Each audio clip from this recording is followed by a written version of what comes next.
நிரப்ப வேண்டும் இந்த அல்லி ராணி குளிக்க. இந்த ரீதியில் அன்பு செய்தால் என்னவாகுமோ என் பாடு. காற்று வந்து உன் குழல் கலைத்தால் கைது செய்வதென ஏற்பாடு. பெண் நெஞ்சை அன்பால் வென்றார்.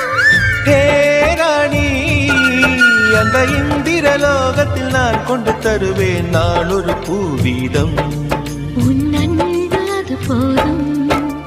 தொடு தொடுவெனவே வானவில் என்னை தூரத்தில் அழைக்கின்ற நேரம். விடு விடுவெனவே வாலிப மனது விண்வெளி விண்வெளி ஏறும். மன்னவா, ஒரு கோயில் போல் இந்த மாளிகை எதற்காக? தேவியே என் ஜீவனே இந்த ஆலயம் உனக்காக.